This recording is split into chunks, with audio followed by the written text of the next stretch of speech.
Meus amados, hoje eu quero partilhar com vocês sobre um assunto que tem a ver com você e comigo, com todos nós.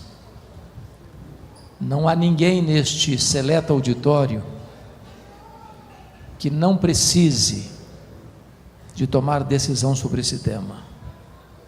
Então abra sua Bíblia comigo, por favor. Primeiramente em Mateus capítulo 18.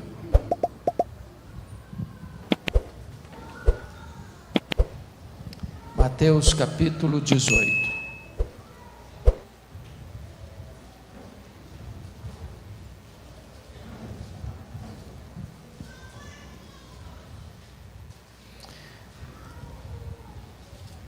Versos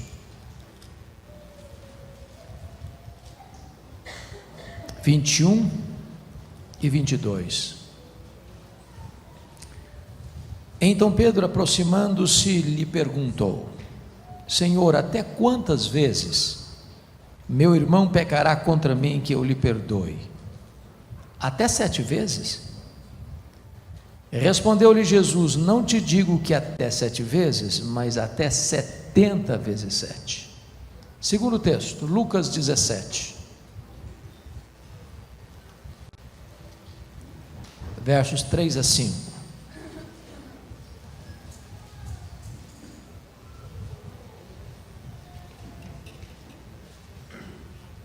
Está escrito: acautelai-vos. Se teu irmão pecar contra ti, repreende-o. Se ele se arrepender, perdoa-lhe. Se por 7 vezes no dia pecar contra ti, e 7 vezes vier ter contigo dizendo: estou arrependido, perdoa-lhe. Então disseram os apóstolos ao Senhor: aumenta-nos a fé. Finalmente o texto de Colossenses capítulo 3, verso 13. Abra comigo, por favor. Colossenses capítulo 3, verso 13. Está escrito: suportai-vos uns aos outros, perdoai-vos mutuamente, caso alguém tenha motivo de queixa contra outrem. Assim como o Senhor vos perdoou, assim também perdoai vós. Eu quero falar sobre perdão. E eu estou convencido de que todos nós precisamos deste assunto, porque nós não viemos de uma família perfeita. Nós não somos uma pessoa perfeita. Nós não nos casamos com uma pessoa perfeita. Nós não temos filhos perfeitos.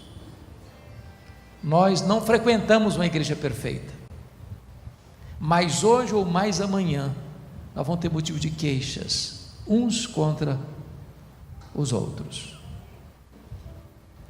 Mas hoje ou mais amanhã, nós vamos nos frustrar com alguém. Mas hoje ou mais amanhã, as pessoas nos decepcionarão.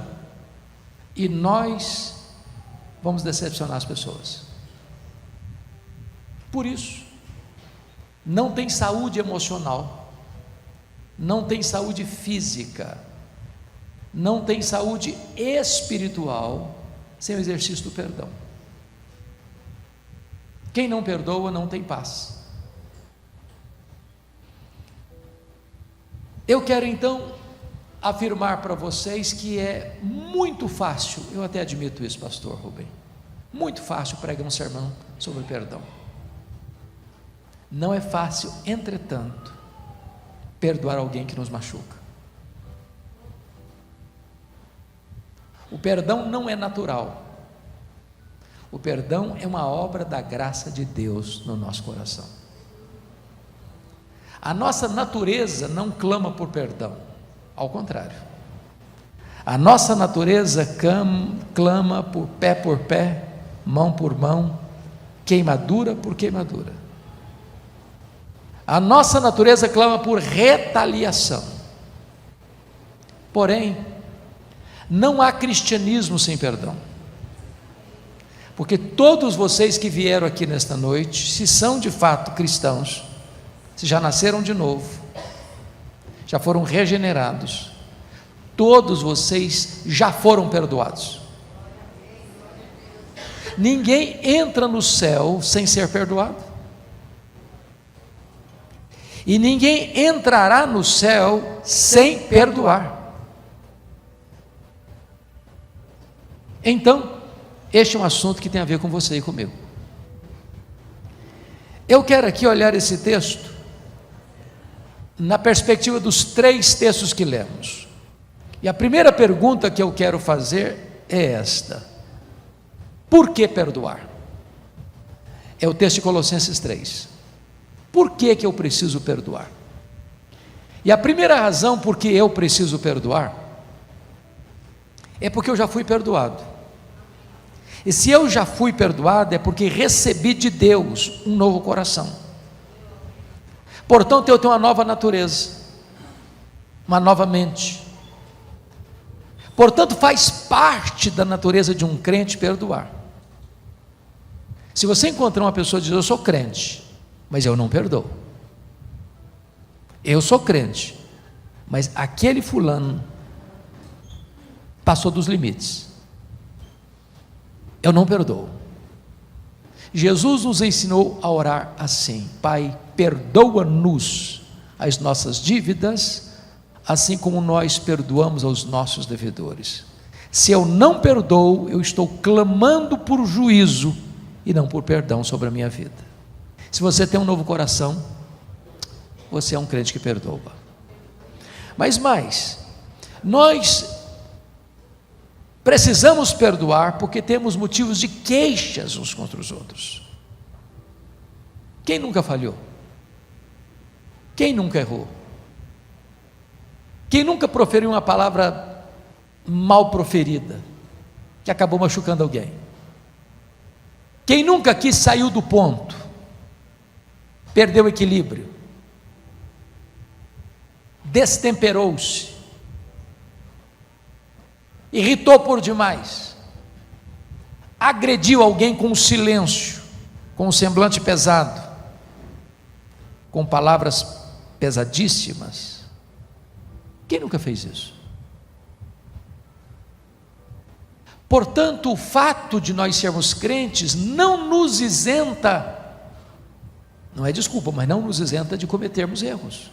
Por exemplo, quem de nós duvida que Paulo e Barnabé eram santos homens de Deus? Houve um momento na vida deles que houve tal desavença entre eles, que não puderam caminhar juntos mais. Quer dizer para você que os líderes religiosos também pecam, também erram. Você que é crente há tantos anos também erra. Portanto, se entre os maiores expoentes da fé cristã chegou o ponto de haver desavença, quanto mais você e eu, sujeitos a machucar alguém, a ferir alguém, a decepcionar alguém. Por isso temos que perdoar.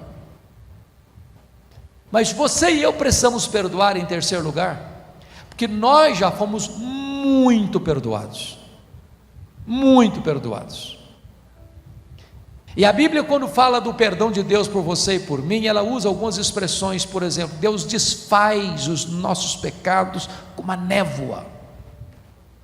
Quem já dirigiu aqui pelas estradas brasileiras, que não são tão boas assim, em boa parte do Brasil, e às vezes um nevoeiro denso, muita densidade do nevoeiro, e você entrou até em pânico, porque não enxergava a estrada direito, mas de repente vem a luz do sol e bate, e aquele nevoeiro se dissipa, acaba, tudo fica claro.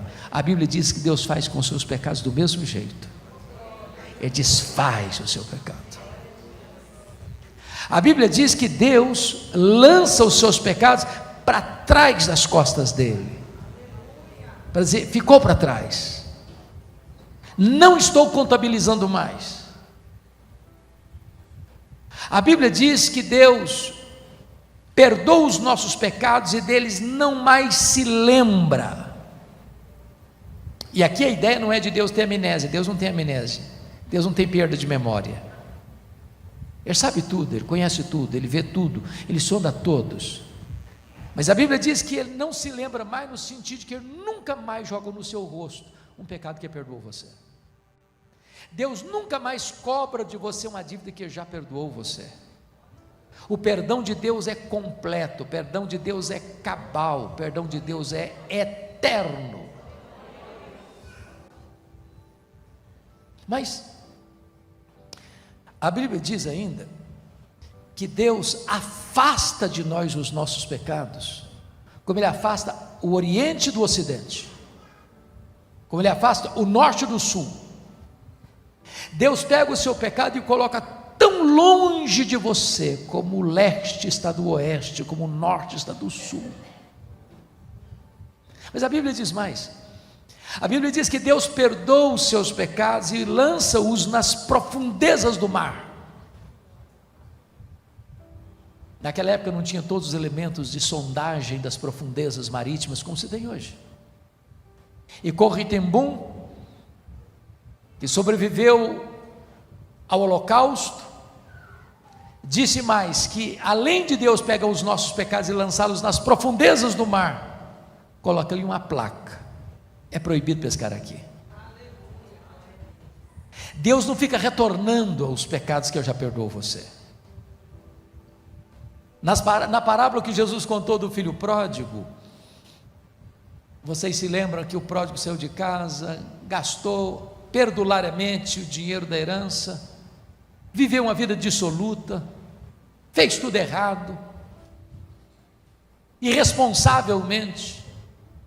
Ao voltar para casa maltrapilho, mal cheiroso, amarrotado pela vida, pensando que o pai poderia no mínimo ou no máximo fazer dele um jornaleiro, um trabalhador comum da sua casa, é surpreendido quando o pai o corre, quando o pai abraça, quando o pai beija, quando o pai manda trazer sandália nova, roupa nova, anel novo, e dê um recado: vai lá e mata o bezerro cevado, que era preparado para uma ocasião muito especial. E disse mais: porque esse meu filho estava perdido e foi achado, esse meu filho estava morto e reviveu. Não houve uma palavra do pai dizendo: filho perdulário, eu não avisei que você não devia sair de casa, agora você chega aí todo arrebentado, eu não te falei, seu irresponsável. Não há nada disso. Há perdão, há graça. É isso que Deus faz com você, é isso que Deus faz comigo. Perdão gracioso, perdão imerecido, perdão eterno, perdão completo. Mas me permita uma pergunta: você tem ideia qual é o tamanho da sua dívida com Deus? A Bíblia trata pecado como dívida. Quanto você deve? Quanto você deve? Se você tivesse que pagar, quanto você teria que pagar? Me permita dizer isso: não há uma pessoa nesse auditório que possa chegar para Deus e Deus, eu vou pagar tudo, eu vou saldar minha dívida contigo, eu vou entrar no céu pelo meu mérito, não vou ficar devendo um centavo. E a resposta é: isso é impossível. E Jesus ilustrou isso de uma maneira tão bonita na chamada parábola do credor incompassivo, quando narrou que um rei acertava conta com seus súditos e encontra um que lhe devia 10.000 talentos, e esse homem, não tendo como pagar a dívida, clamou por misericórdia, e o rei perdoa a ele a dívida de 10.000 talentos. Lá na frente, aquele homem perdoado encontra alguém que lhe deve 100 denários, também não tendo com que pagar. O homem pediu paciência, disse: não, comigo não é assim não, eu não tenho paciência não, paga o que você me deve, senão eu boto você na cadeia. O rei ficou sabendo da história, chamou o cidadão e disse: servo malvado, eu perdoei a você 10.000 talentos, você não conseguiu perdoar o seu conservo 100 denários? Pois agora você vai ser entregue aos verdugos, aos flageladores da alma, até que você pague o último centavo. É claro que a figura de Jesus não é pagar, porque ele não conseguia pagar. O que Jesus está dizendo é que ele nunca sairia daquela prisão, nunca deixaria de ser afligido, flagelado, açoitado pelo chicote da consciência. Irmãos, a parábola que Jesus contou é mais do que uma parábola, é uma hipérbole. Isso porque nenhum judeu podia dever no primeiro século 10.000 talentos. O que são 10.000 talentos? Um talento são 35 quilos de ouro. 10.000 talentos são 350.000 quilos de ouro. Para vocês terem uma ideia desse valor, a Bíblia diz que no período áureo de Israel, mais rico de Israel, foi o período de Salomão. Quanto entrava nos cofres da nação durante um ano inteiro? Está escrito lá que eram 666 talentos por ano. Portanto, 10.000 talentos eram todos os impostos da nação durante 13 anos. Na época, o salário do trabalhador era 1 denário por dia. Para um cidadão juntar 10.000 talentos ganhando 1 denário por dia, ele teria que trabalhar 150.000 anos. Ora, essa dívida é impagável. E Jesus contou esta parábola com uma cifra tão astronômica, exatamente para nos mostrar que a nossa dívida com Deus é impagável. Porém, Deus nos-la perdoou completamente, cabalmente, totalmente. Foi isso que aconteceu na cruz, quando Jesus, ao morrer, a 6ª palavra da cruz foi esta: está consumado. Na língua grega é uma palavra só, tetelestai. E tetelestai literalmente significa está pago. Está pago. E ele pagou sua dívida não com ouro, não com prata, mas com o sangue de Jesus Cristo, o seu Filho amado. Sua dívida está quitada com Deus. Ele perdoou completamente. Mas quem é perdoado precisa o quê? Perdoar. Porque agora o homem que fora perdoado de 150.000 anos não consegue perdoar a dívida de 3 meses e 10 dias. Sabe o que Jesus quer dizer com isso? Você e eu nunca podemos afirmar para alguém: eu não perdoo você. Não perdoo. Você me machucou muito, você me feriu muito, você me humilhou muito, você me deu muito prejuízo. Eu não perdoo. A Bíblia diz que você e eu precisamos perdoar como Deus em Cristo nos perdoou. Eu tenho certeza que perdão não é fácil, não. Não é fácil. E eu já tive, pastor Rubem, muitas dores na vida, muitas. Mas a dor mais intensa que eu já sofri ocorreu no dia 2 de agosto de 1982. Estava começando meu pastorado em Bragança Paulista. E meu irmão, e eu sou filho caçula, o meu irmão acima de mim, no dia 1º de agosto, dia anterior, tinha completado 27 anos, pai de 2 crianças lindas. E no dia 2 de agosto, ele foi brutalmente assassinado. Não por um estranho, mas pelo primo primeiro da sua mulher, com 11 golpes de faca, todos mortais. Quando eu recebi o telefonema, a dor foi tão avassaladora que eu perdi a voz. Porém, quando Deus trouxe as forças a mim, a primeira palavra que eu proferi foi esta: eu perdoo o assassino. Eu não tinha outra opção. Ou perdoava ou adoecia. Ou perdoava ou minha vida tornar-se um inferno. Ou perdoava ou teria que abandonar o ministério. O que eu posso garantir a vocês é que o perdão é maior que o ódio. O perdão cura. O perdão liberta. O perdão restaura. O perdão é a asepsia da alma, é a faxina da mente, é a alforria do coração. Se Deus me perdoou uma dívida que eu nunca podia pagar, eu nunca posso dizer para alguém: eu não perdoo você, porque a Bíblia me ensina que eu devo perdoar, assim como Deus em Cristo me perdoou. Essa é a razão por que você precisa perdoar, porque eu preciso perdoar. Mas vamos ao texto de Mateus, por gentileza. Mateus 18. E antes de entrar em Mateus 18, eu preciso dizer algo ainda para você.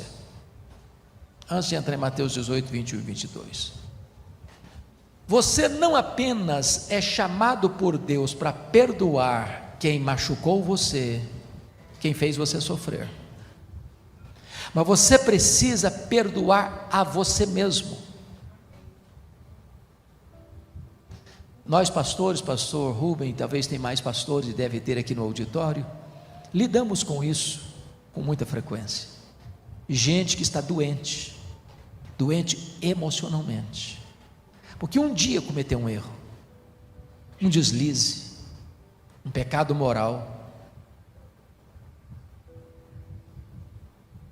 e esta pessoa começou a afligir a si mesma com o chicote da culpa, e nunca se perdoou. Ou é um trauma de infância, ou é um abuso sofrido na infância, ou é a agressão de pai e mãe, ou é a agressão do marido, uma agressão de um patrão, de uma pessoa que subjugou, que oprimiu. Eu estava pregando em São Paulo há algum tempo, e aproxima-se de mim uma mulher de 60 anos. Ela me mostrou a palma da mão rasgada. Ela disse: pastor, o senhor está vendo a minha mão rasgada com cicatriz? Eu falei: estou vendo, claro. Ela me disse: eu fui esfaqueada pela minha mãe quando eu tinha 10 anos. Ela me disse: eu odiei a minha mãe 50 anos. Eu enterrei a minha mãe e eu não a perdoei. Sabe o que está acontecendo? Essa mulher estava tomando um veneno lento, mortífero e destruindo a si mesma. Que quando você não libera perdão, você adoece. E quando você adoece, você começa a ficar no cipoal da mágoa. E de repente você nem perdoa você mesmo e nem libera perdão para o outro. Estava num congresso de médicos lá no interior de Minas, e uma enfermeira muito sorridente nos atendia, e depois de uma palestra que eu ministrei, ela me procurou e disse: o senhor está vendo esse sorriso bonito que eu tenho? Eu falei: mas é claro que eu estou vendo. Ela me disse: esse sorriso é uma mentira, porque por trás desse sorriso eu escondo uma alma doente, ferida, machucada. Tem muita gente que não se perdoa. Helenivação, talvez a maior expressão que nós temos no Brasil de capelania hospitalar, mais de 40 anos de trabalho extraordinário, com tantas histórias de pacientes sofridos na vida. Conta num dos seus livros a história de Doralice. Doralice, por causa das suas angústias de não perdoar a si mesma, tomou uma decisão de tirar a vida, bebeu soda cáustica, destruiu seus órgãos internos. Correram com ela para um hospital, e um dos mais afamados cirurgiões de São Paulo dedicou sua vida a restaurar os órgãos internos de Doralice. Meses e meses, mais de uma dezena de cirurgias reparatórias. Depois de tanto empenho e tanto esforço, sentindo como que laureado por um prêmio grande, dá alta para Doralice, e a Doralice volta para casa. Uma semana depois, quando esse médico estava para fazer uma viagem para uma conferência internacional de medicina, o telefone toca no seu escritório. Era da casa de Doralice, e a informação era essa: Doralice acabou de cometer suicídio. Ele cancela a viagem, vai para aquela casa, debruça sobre o caixão da Doralice, com lágrimas pingando no corpo gelado daquela moça. Ele disse: Doralice, me perdoe, me perdoe. Eu curei as feridas do seu corpo, mas eu não lancetei as feridas da sua alma. Há muita gente com a alma ferida, porque nunca liberou perdão para si mesmo. Certa feita fui convidado a visitar uma senhora de 80 anos, seu filho mais velho, amigo meu, me disse assim: mamãe tem 80 anos, eu sou o filho mais velho, eu nunca vi minha mãe feliz, nunca. Minha mãe não sorria, minha mãe tem uma tristeza crônica, já levamos para médico, para psicólogo, para psiquiatra, já fez todo tipo de exame, ninguém detectou nada. O senhor podia ir lá conversar com ela? Eu falei: eu vou. Eu chego naquela casa e vejo aquela senhora de semblante distante, abatido, sentado num sofá, olhando para o infinito. Comecei a conversar com ela e, por graça divina, ela disse para a família: eu quero ficar sozinha com o pastor. Quando eu fiquei só com ela, ela olhou nos meus olhos e me disse assim: pastor Hernandes, eu sofro há 60 anos. E eu disse: o que houve? Ela me disse: eu traí meu noivo, ele nunca ficou sabendo. Me casei com ele, já sou viúva há muitos anos, mas aquele pecado que eu cometi está tão vivo na minha memória como se eu tivesse cometido hoje de manhã. Eu não tenho paz, eu vivo num cárcere emocional. Todos os dias eu sou açoitada pelo chicote da culpa, eu não me perdoo. Eu glorifico a Deus porque naquele dia eu preguei o evangelho para aquela senhora, ela recebeu a Jesus como seu Salvador, e perdoou a si mesma, e recebeu o pleno perdão de Deus, e viveu o resto dos seus dias feliz. Em nome de Jesus, tome posse do perdão de Deus, saia desse cárcere, saia desse pelourinho, do açoite cruel, da culpa que assola a sua alma. Hoje você pode sair daqui livre, perdoado, restaurado por Deus. Então, vamos ao texto de Mateus 18, 24, 21 e 22, que agora a pergunta não é por que perdoar, mas até quanto perdoar. E a pergunta de Pedro é muito curiosa, porque ele se aproxima de Jesus e pergunta: Senhor, até quantas vezes meu irmão pecará contra mim que eu lhe perdoe? Não, ele não está falando de coisa vaga, ele está falando de uma relação pessoal. Alguém peca, meu irmão peca contra mim, não é contra o outro, contra mim. Até quanto, Senhor, eu devo perdoar? Até 7 vezes. E veja você que 7 é um número emblemático na Bíblia, é um número completo. Eu acho que o que o Pedro está dizendo é o seguinte: Senhor, eu devo perdoar plenamente, até 7 vezes, até aguardando o elogio de Jesus. Pedro, você é um homem crente mesmo, viu? Você é batuta, cara. Aí Jesus desconcerta o Pedro, diz: não, Pedro, não é até 7 vezes, é até 70 vezes 7. Desculpe de falar isso, Pedro acho que não fez comum para saber rápido assim quanto é 70 vezes 7. O que Jesus quis dizer com isso? Até quando você vai perdoar? 70 vezes 7 não é apenas 490 vezes, não. 70 vezes 7 é um perdão ilimitado. Me permita perguntar: quantas vezes você já pecou contra Deus? Quantas vezes? Já passou de 490 vezes? Já? Dá para você contabilizar quantas vezes você pecou contra Deus? E o que você faz quando você peca? Senhor, me perdoe. Senhor, tem misericórdia de mim. Senhor, perdoa-me, Senhor. E o que você espera de Deus? É que Ele perdoe você. É que Ele perdoe você. É que Ele perdoe você. É que Ele perdoe você. É que Ele perdoe você. Você já imaginou se Deus falasse assim para mim: olha, Hernandes, você pode pecar até 490 vezes. Se você pecar 491, está arriscado o meu mapa. Estava perdido.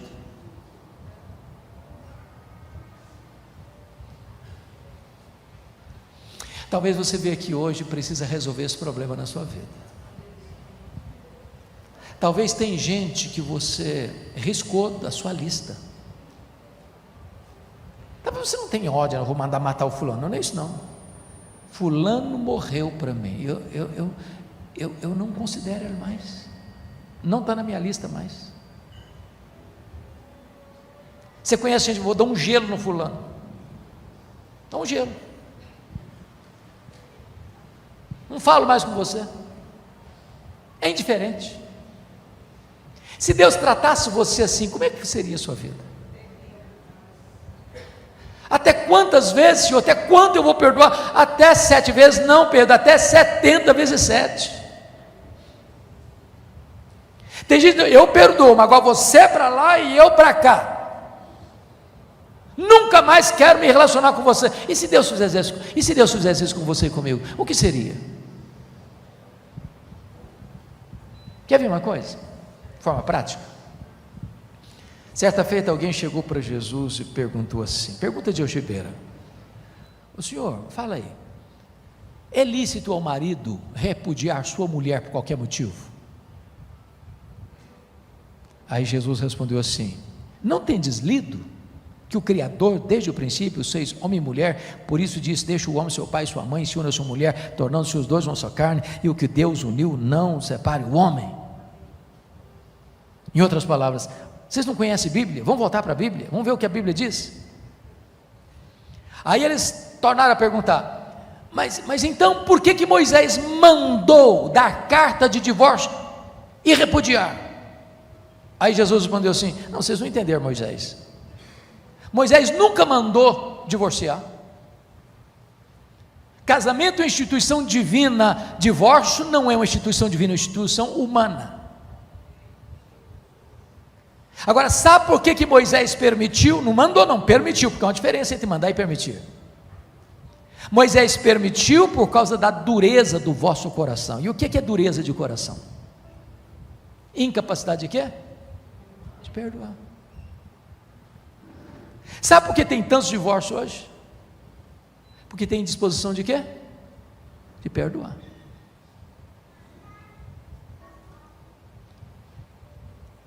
Deixa eu fazer uma perguntinha. Existe algum casamento aqui sem qualquer nesga de erro? Você é uma pessoa perfeita? Seu cônjuge é uma pessoa perfeita? Não é. Tem erros pequenos, tem erros médios, tem erros grandes, tem pecados que às vezes só Deus conhece, tem pecados que eu faço que prejudica a mim, tem pecado que eu faço que prejudica a mim, prejudica a minha família, prejudica muita gente. Quantos desses pecados Deus perdoa? Quantos? Todos. Onde tem arrependimento, tem confissão, tem abandono do pecado, tem perdão de Deus. Talvez você precisa perdoar alguém da sua casa, da sua família. Talvez é o seu marido, talvez é a sua mulher, talvez são seus pais, talvez são seus irmãos, talvez é o sócio da sua empresa que passou uma rasteira em você. Talvez é alguém que espalhou boataria dos fake news da vida pelas mídias sociais, manchando a sua reputação, num verdadeiro assassinato de reputação. A única maneira de você sair desta noite aqui livre, verdadeiramente livre, é espremendo o pus da ferida e perdoando, até 70 vezes 7, ou seja, de forma ilimitada. Vamos ao último texto agora, Lucas 17, por favor. Lucas 17.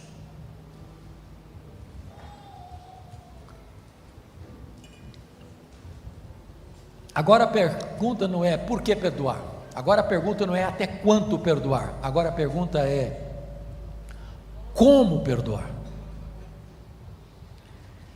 A primeira palavra do texto está aí no versículo 3, acautelai-vos. Eu gosto de Jesus, muito particularmente por esta palavra.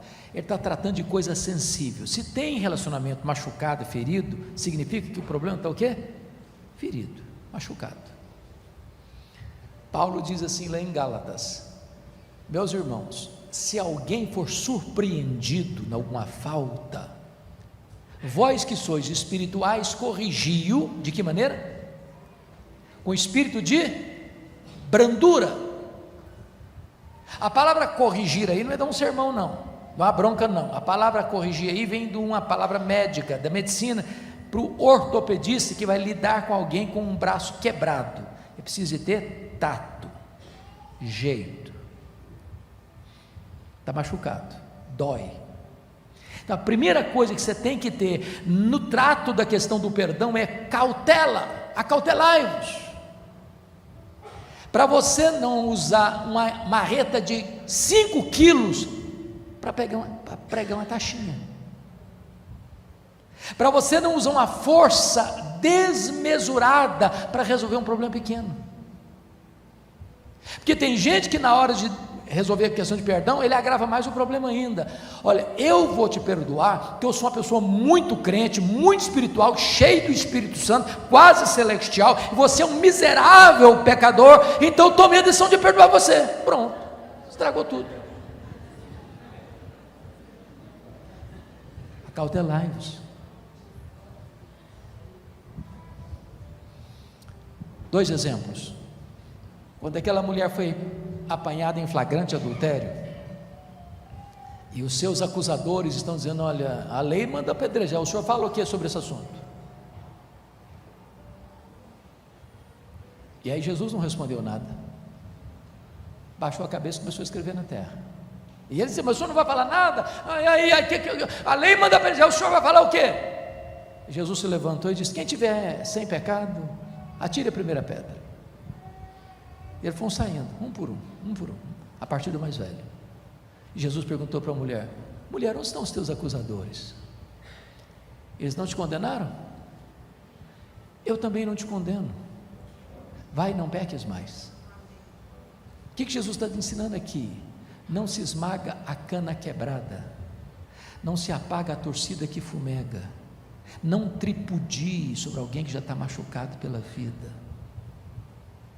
Nós não somos um exército que mata os seus feridos. A igreja não é uma comunidade de culpa, de acusação. A igreja é uma comunidade terapêutica, de cura. Se alguém cai, não é para massacrar a pessoa. Se alguém cai, é para estender o braço e levantá-la. Dizer: estamos aqui, somos família. Família não deixa para trás, família não abandona. Estamos juntos, queremos ver você recuperado. Acautelai-vos. Segundo exemplo, Pedro negou Jesus. Como é que Jesus vai recuperar o Pedro? Pedrão, você é covarde, hein, cara? Eu não te avisei, Pedro. Você é um fracasso, cara. Não, nada disso. Pedro, tu me amas. Tu me amas, Pedro. Tu me amas. Em nome de Jesus, ao abordar alguém que machucou você, cautela, para não agravar mais o problema. Aí Jesus vai para o segundo passo e diz assim: se teu irmão pecar contra ti, repreende-o. O que Jesus está querendo dizer aqui? Primeiro, repreender não é dar sermão, viu gente? Repreender é chamar para perto, cuidar. O que Jesus está querendo dizer aqui é que o tempo não cura ferida. Você conhece aquela expressão brasileira: o tempo é o senhor da razão? O tempo resolve tudo. Bota debaixo do tapete, com o tempo passa, essa mágoa vai embora. Tempo não cura ferida, não, sabia? 2 exemplos. Quando Jacó passou 20 anos fora de casa, saiu brigado com o irmão dele. Aliás, o irmão dele queria matá-lo, Esaú. 20 anos depois, ele volta com a consciência perturbada. Os irmãos José, segundo exemplo, venderam José como escravo para o Egito. Passaram-se 22 anos, eles vão para o Egito, José os reconhece. A consciência deles está perturbada depois de 22 anos. Tempo gangrena a ferida, não cura a ferida.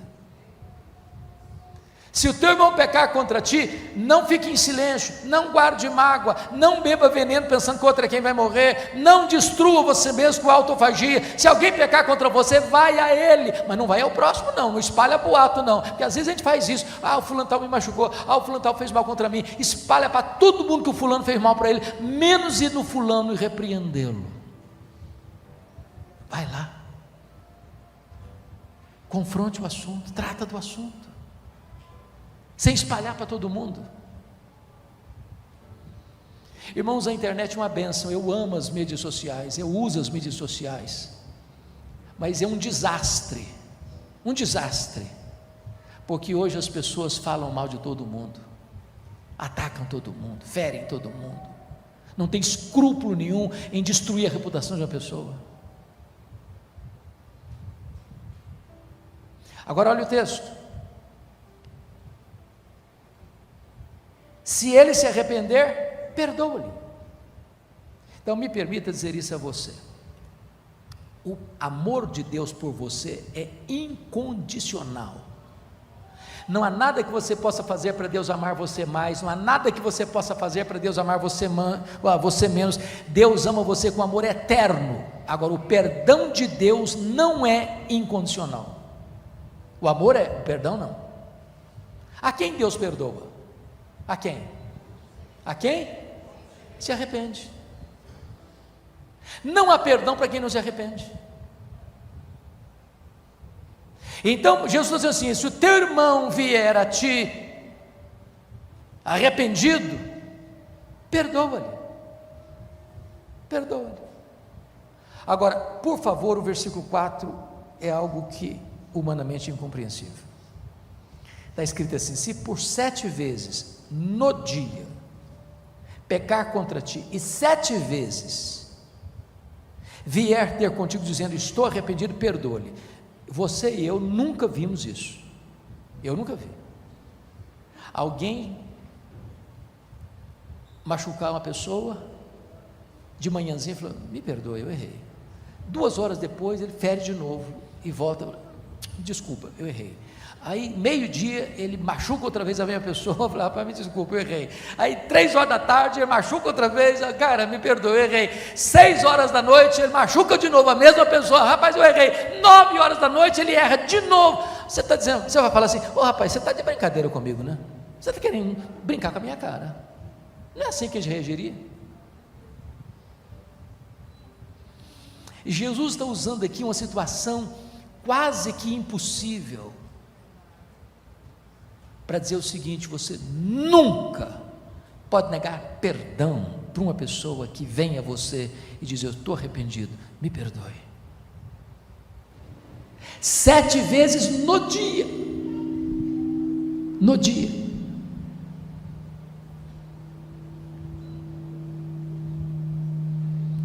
mas,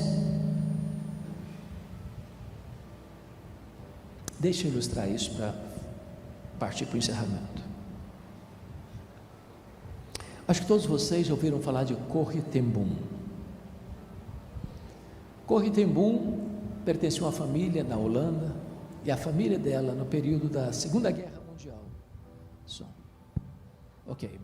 melhorou um pouquinho.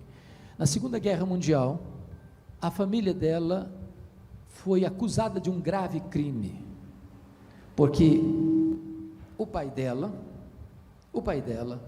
a família dela, abriu um espaço na casa deles para esconder judeus que estavam sendo perseguidos e mortos.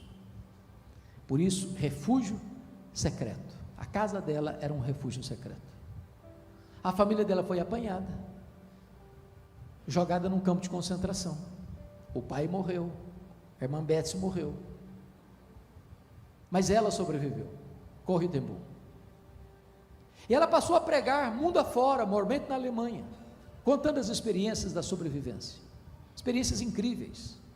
Uma das mais incríveis, pastor Rubens, é que quando ela estava sendo levada para o campo de concentração e os guardas cortando o cabelo, rapando o cabelo todo, fazendo investigação de tirar tudo do corpo, apalpar até as partes íntimas do corpo, ela orou a Deus, que ela estava com a biblinha dela, a Bíblia pequena. Meu Deus, eu preciso da minha Bíblia. E ela está na fila, e ela fez uma oração: Deus, que os teus anjos acampem ao meu redor agora, para que eles não vejam a minha Bíblia.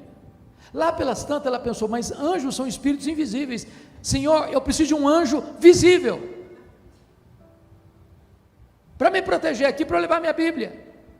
E ela disse que a pessoa que estava na frente dela foi examinada, a pessoa que estava atrás dela foi examinada, e ela passou como se fosse invisível, e levou sua Bíblia.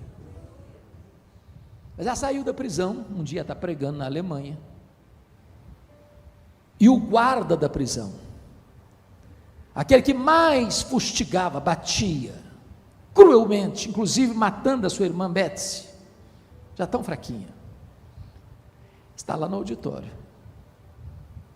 e ela o reconhece, e o cara reconheceu ela também. O cara se tornou crente, se converteu, e está lá escutando, corre tembum. E o cidadão na porta da igreja, depois do culto, estendeu a mão para falar com ela. Gosto de sangue veio na boca dela. Ela encolheu a mão, e o Espírito Santo disse a ela: pois está na hora de você ficar livre dessa mágoa. Estendeu a mão de novo e disse: eu sei o mal que o Senhor me fez, mas eu te perdoo em nome de Jesus. O Senhor fique livre, porque a partir de agora eu estou livre. Esse é o perdão que você e eu podemos oferecer, porque esse foi o perdão que nós recebemos. Mas qual foi a reação dos discípulos para terminar? Versículo 5: Senhor, então aumenta-nos a fé. Sabe o que eles estão dizendo? Ô Senhor, o Senhor botou a régua muito em cima, esse padrão não dá para nós não, nós não temos cancha para isso não. Aumenta-nos a fé então, Senhor. Sabe o que significa isso, irmãos? Perdão, como disse no começo, não é porque você foi bem criado, porque você tem um temperamento ameno, porque você é uma pessoa mansa, cordata, doce. Não, perdão é uma obra da graça de Deus em nós. Tome a decisão de perdoar, assim como Deus em Cristo perdoou você, completamente, totalmente, eternamente. Talvez você vai precisar sair daqui hoje, fazer um telefonema, passar uma mensagem, fazer uma visita, mas em nome de Jesus, tome essa decisão, porque perdão não é uma questão de sentimento, é uma questão de decisão. Eu resolvo perdoar, como Deus em Cristo me perdoou. Eu quero orar com vocês. Fiquem em pé, por gentileza. Nós vamos orar.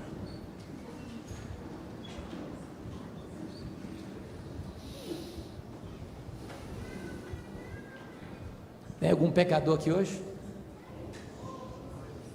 Ou só eu que sou pecador?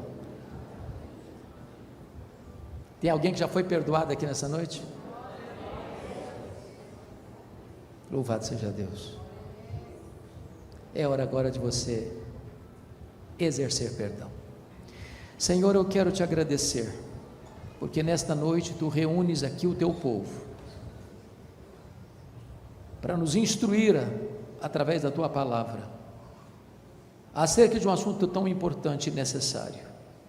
Tu conheces cada pessoa que entrou aqui, tu conheces cada pessoa que está conectada conosco pelas mídias sociais, tu sabes onde alguém ainda está sofrendo, como está sofrendo, e eu te peço em nome de Jesus, que tu apliques esta palavra ao coração de cada pessoa, Estou consciente de que eu só posso falar aos ouvidos, mas o teu Espírito é poderoso para falar ao coração. Então, Deus, manifesta o teu poder e graça, e traz salvação nesta noite, traz cura de relacionamentos nesta noite, em nome de Jesus.